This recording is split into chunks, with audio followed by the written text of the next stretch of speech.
Olá, meus amigos e minhas amigas da TV Justiça. Bem-vindos a mais um programa Prova Final. O programa Prova Final é uma parceria da Rede LFG com a TV Justiça. O nosso programa é composto de 3 blocos. No primeiro bloco, nós vamos tratar do tema do dia. E o tema do dia de hoje é cheque.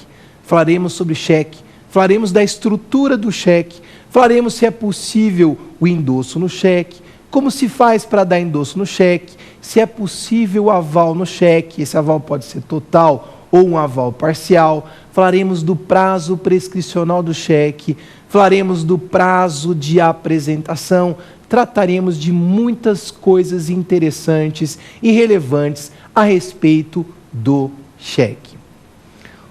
O bloco 2 se chama Pergunte ao Professor. Nós vamos aqui responder 5 perguntas de candidatos de todo o Brasil.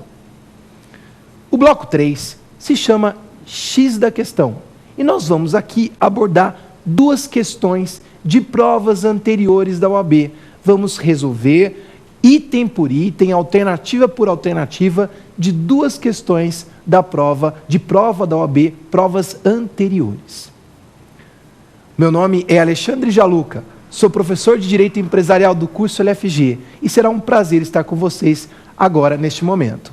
Meus amigos, vocês sabem qual que é a diferença entre aval e endosso no cheque? Você sabe qual que é o prazo prescricional? Qual que é o prazo que você tem para cobrar um cheque, para executar um cheque que voltou por falta de fundo? Se você não sabe nenhuma dessas questões, acompanhe o nosso programa Prova Final.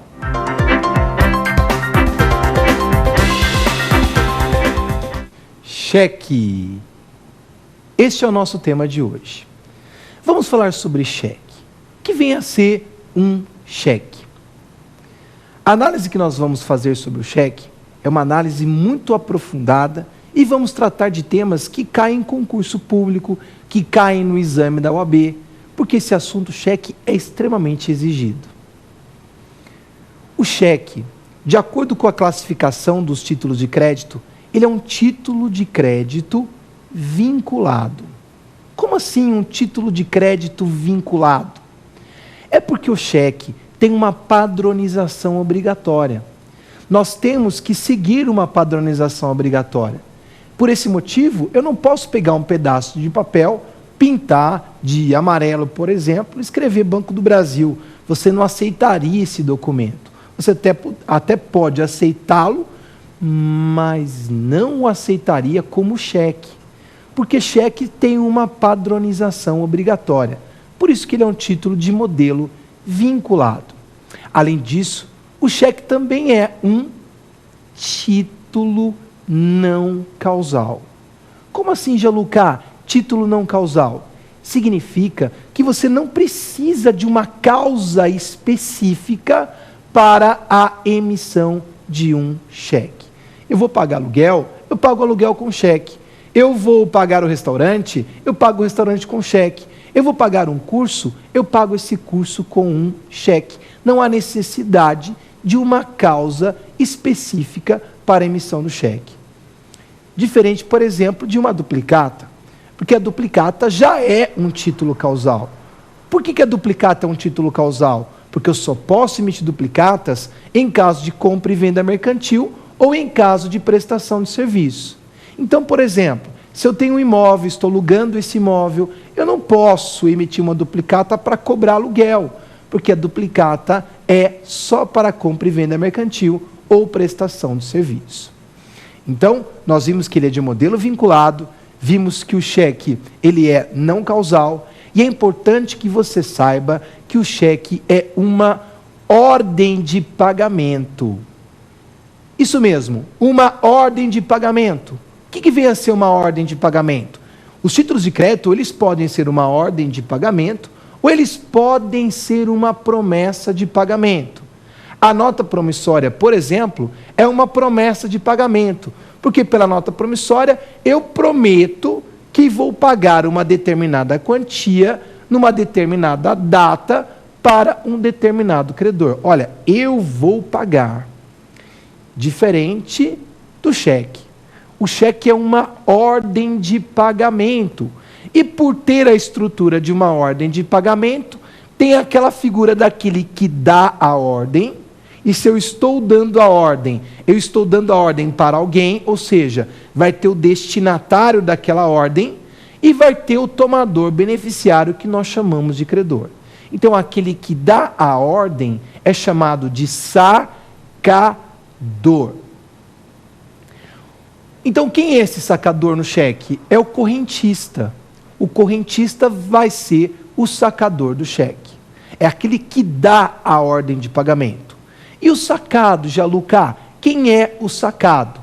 O sacado vai ser o banco. O banco é o sacado. O sacador dá uma ordem para que o banco efetue o pagamento daquele cheque para o tomador beneficiário, que é o primeiro credor do cheque.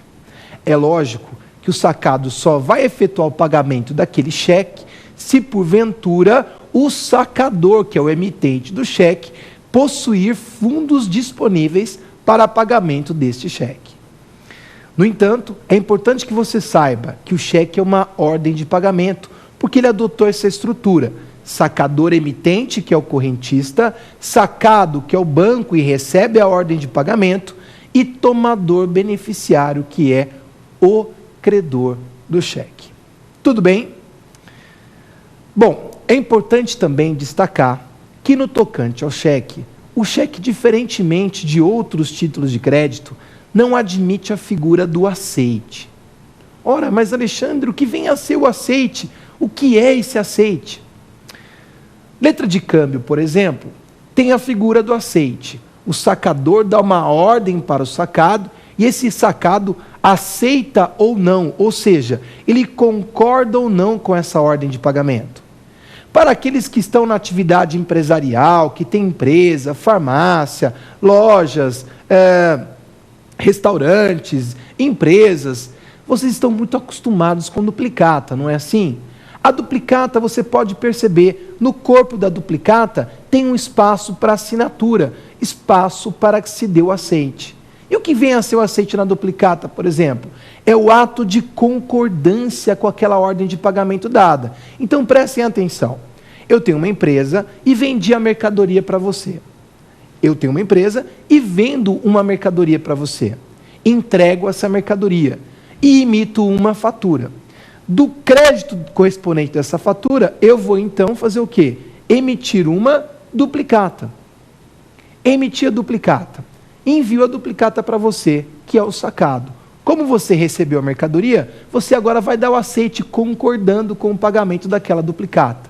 Então, o aceite significa concordância com aquela ordem de pagamento dada.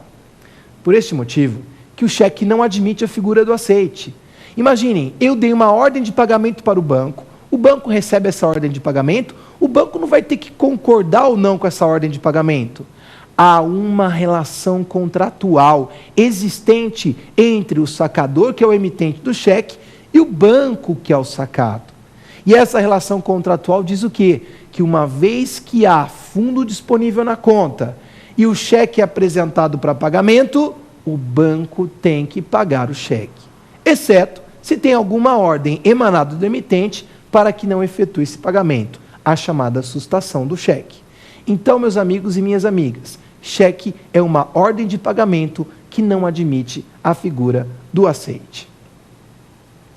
Mas ainda sobre o cheque, é importante que você saiba que o cheque, como um título de crédito, por ser um título de crédito, ele pode ser transferido. Como que eu faço para transferir um cheque? Então, imagina, eu tenho uma loja de roupas e vai um cliente, compra algumas roupas na minha loja e me dá um cheque. Mas eu quero transferir esse cheque para alguém. Eu quero transferir